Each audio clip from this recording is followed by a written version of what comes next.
Good evening. Welcome back to K-Red Reads.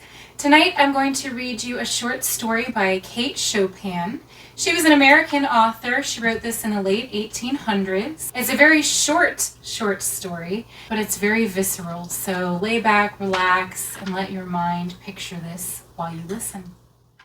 The Story of an Hour by Kate Chopin.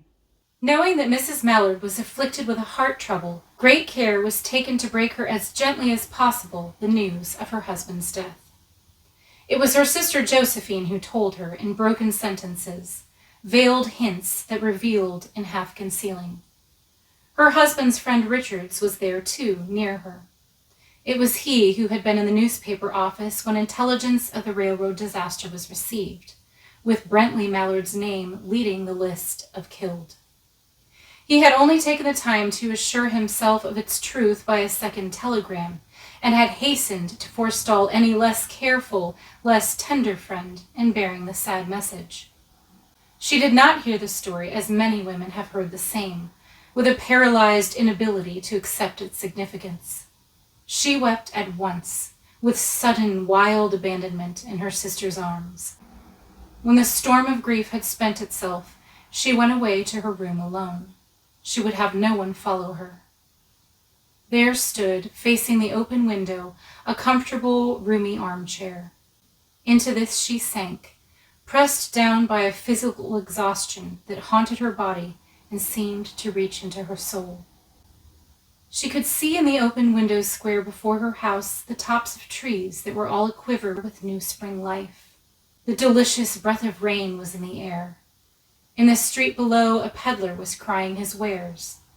The notes of a distant song which someone was singing reached her faintly, and countless sparrows were twittering in the eaves.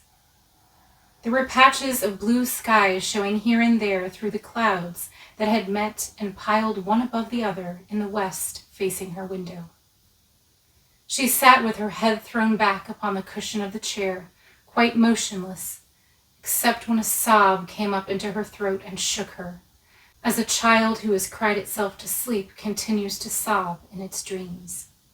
She was young, with a fair, calm face, whose lines bespoke repression and even a certain strength.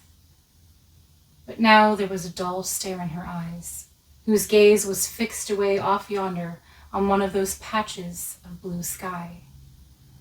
It was not a glance of reflection, but rather indicated a suspension of intelligent thought. There was something coming to her, and she was waiting for it, fearfully. What was it? She did not know. It was too subtle and elusive to name. But she felt it, creeping out of the sky, reaching toward her through the sounds, the scents, the color that filled the air. Now her bosom rose and fell tumultuously.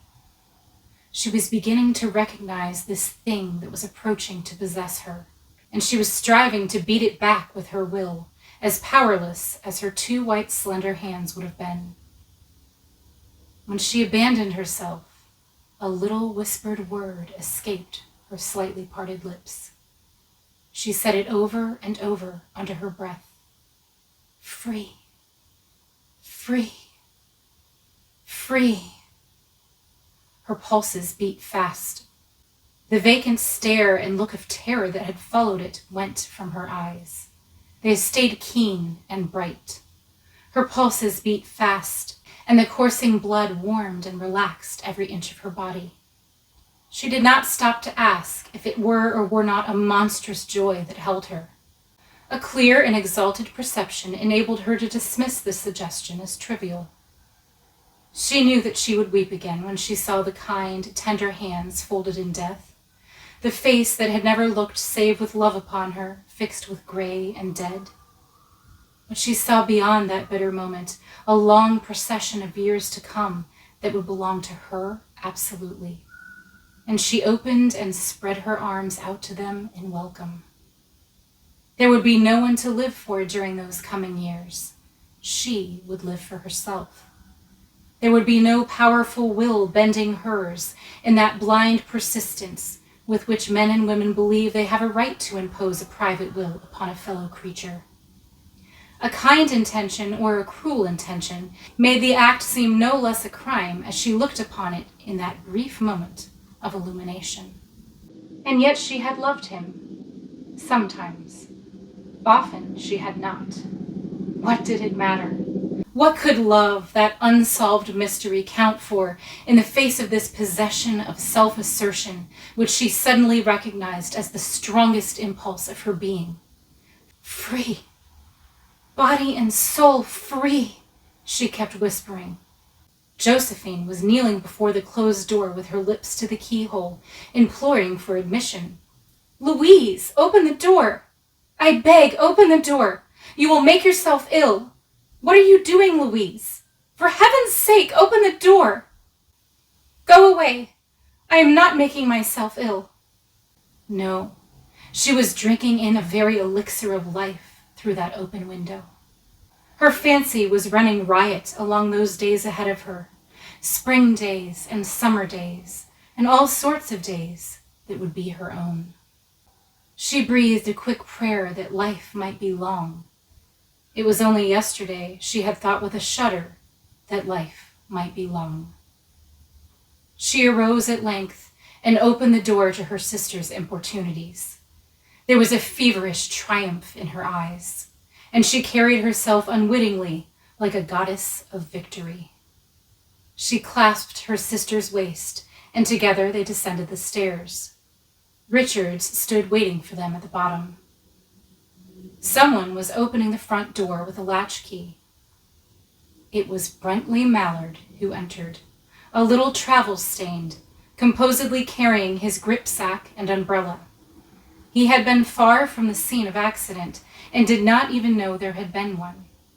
He stood amazed at Josephine's piercing cry, at Richard's quick motion to screen him from the view of his wife. But Richards was too late. When the doctors came, they said she had died of heart disease, of joy that kills. The end. So let me know in the comments what you thought about that story. Like I said, this one was published in 1894, so just 2 years after The Yellow Wallpaper, which I also read. I don't think it's any coincidence, the time period and what a woman's life was. The similar themes we see in these two stories of desperation and imprisonment, and the ways people escaped them or wanted to. If you like these videos, click like and subscribe for more. If you have any suggestions for more stories, also let me know in the comments. And come back again next time for more K Red Reads. Good night.